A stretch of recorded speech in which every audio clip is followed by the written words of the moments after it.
राम राम दोस्तों। Welcome to my YouTube channel post office information desk.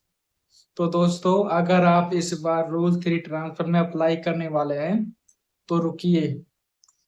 Form भरने से पहले हर जीडीएस के दिमाग में 20 ऐसे सवाल होते हैं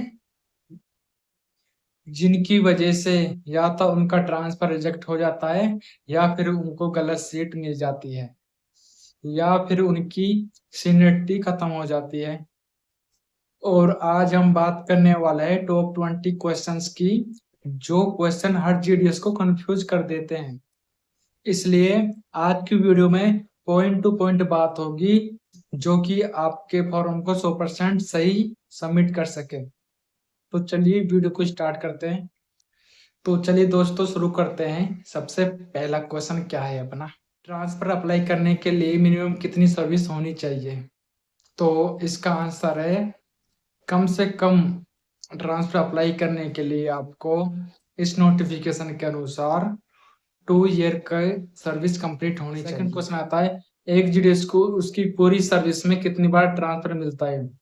मेल जीडीएस को साल में सिर्फ मेल जीडीएस को पूरी सर्विस में सिर्फ 2 बार ही ट्रांसफर मिलता है। और जो अपने होते हैं फीमेल जीडीएस, उनको पूरी सर्विस में सिर्फ 3 बार ही ट्रांसफर ले सकती है। पीडब्ल्यूडी और फीमेल कैंडिडेट को उनकी पूरी सर्विस में कितनी बार ट्रांसफर अप्लाई कर सकती है? तो दोस्तों, पीडब्ल्यू कैंडिडेट होते हैं और जो फीमेल कैंडिडेट होते हैं, उनको पूरी सर्विस में 3 बार ही मौका मिलता है ट्रांसफर अप्लाई करने के लिए। ट्रांसफर अप्लाई करते टाइम हम एक बार में कितने प्रेफरेंस चूज कर सकते हैं? तो इसका सही आंसर बताऊं मैं आपको। तो पहले हम 10 प्रेफरेंस चूज कर सकते थे, और अब इस बार जब खुलेगा ट्रांसफर खुलेगा तो उसके अंदर ही पता चलेगा कि 10 प्रेफरेंस चूज कर सकते हैं, या फिर हम उस डिवीजन के all post office vacant seat है उन सब पर अप्लाई कर सकते हैं। क्वेश्चन पाता है, अगर मेरा ट्रांसफर हो जाता है और मैं उस सीट पर ज्वाइन नहीं करूं तो क्या मेरा एक चांस खत्म हो जाएगा? तो हाँ दोस्तों, अगर आपका ट्रांसफर अप्रूव हो जाता है और आप उसको कैंसिल ना कराकर ज्वाइन ही नहीं करते, तो आपका जो ये है चांस खत्म हो जाएगा, और ये एक चांस आपका बिल्कुल खत्म हो जाएगा। होने के बाद मेरी सीनियरिटी खत्म हो जाएगी या नहीं होगी? तो इस क्वेश्चन का आंसर है, अगर आपका ट्रांसफर हो जाता है तो आपकी सीनियरिटी खत्म हो जाएगी। तो जैसे कि ये होता है कि आपका ट्रांसफर हो गया, आपका जिस बीओ में ट्रांसफर हुआ या जिस डिवीजन में ट्रांसफर हुआ, तो वहां आपकी सीनियरिटी खत्म हो जाएगी, आप वहां पे जूनियर हो गए। बल्कि आप जो प्रमोशन लेना चाहते हो, एमटीएस पीए वगैरह लोगे, तो उनके लिए आपकी सीनियरिटी बिल्कुल जो डेट ऑफ ज्वाइनिंग से मानी जाएगी। आप प्रमोशन के लिए बिल्कुल क्वालिफाइड हो। अब नेक्स्ट क्वेश्चन करते हैं, ट्रांसफर हो जाने के बाद टीआरसी लेवल में सैलरी बढ़ती है या फिर घटती है? तो उसका क्या हुआ है? तो इस क्वेश्चन का आंसर है हाँ। अगर आपका अगर आपका ट्रांसफर हो जाता है तो वो 2 चीजों पर डिपेंड करता है कि आपकी सैलरी बढ़ेगी या फिर सेम रहेगी। तो मैं बता दूं आपको, अगर आपका टीआरसी लेवल इस पोस्ट पे सेम है और यहाँ ट्रांसफर लिया वहां सेम है, तो आपकी सैलरी नहीं बढ़ेगी। अगर आपका टीआरसी लेवल बढ़ता है तो आपकी सैलरी इंक्रीज होगी, वो बढ़ सकती है आपकी सैलरी। नेक्स्ट क्वेश्चन पाते हैं, अगर मेरे ऊपर कोई पुट ऑफ या फिर डिसिप्लिनरी केस चल रहा है तो क्या मैं ट्रांसफर अप्लाई कर सकता हूँ?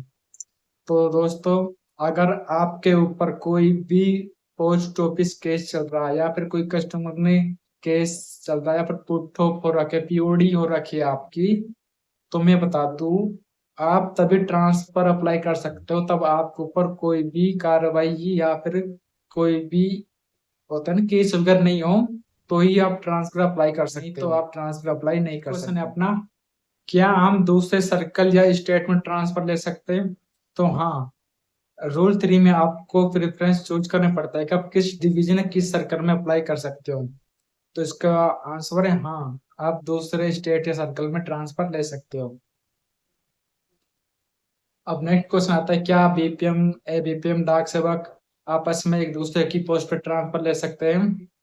तो हाँ दोस्तों, आप एबीपीएम से बीपीएम ट्रांसफर ले सकते हो और बीपीएम से एबीपीएम ट्रांसफर ले सकते हो। नेक्स्ट क्वेश्चन आता है, अगर दो या दो से अधिक लोगों ने एक ही पोस्ट के लिए अप्लाई किया तो उसमें किसको प्रेफरेंस ज्यादा मिलेगी? तो इसका आंसर है, जब दो लोग या दो से अधिक लोग एक पोस्ट के लिए अप्लाई करते हैं तो उसमें पहली बात तो उसमें उनकी सीनियरिटी देखी जाएगी कि सीनियर कौन है। अगर वहां पर भी दो लोगों की सीनियरिटी सेम हो जाती है तो फिर उन कैंडिडेट की डेट ऑफ बर्थ देखी जाएगी कि डेट ऑफ बर्थ किसकी उम्र साल कितनी ज्यादा है। तो जिसकी ज्यादा उम्र होगी वो प्रेफरेंस पहले पाएगा, और जिसकी डेट ऑफ ज्वाइनिंग पहले होगी वो पहले पाएगा। नेक्स्ट क्वेश्चन है अपना, एक बार ट्रांसफर अप्लाई करने के बाद हम दूसरी बार ट्रांसफर कब ले सकते हैं? तो इसका आंसर है, अगर आपका एक बार ट्रांसफर हो जाता है और दूसरी बार ट्रांसफर लेना चाहते हो तो आपको मिनिमम 1 ईयर का रेगुलर सर्विस करनी होती है, तभी आप दूसरे ट्रांसफर के लिए क्वालिफाइड हो या दूसरे ट्रांसफर के लिए अप्लाई करने के लिए आप दूसरा ट्रांसफर अप्लाई कर सकते हो।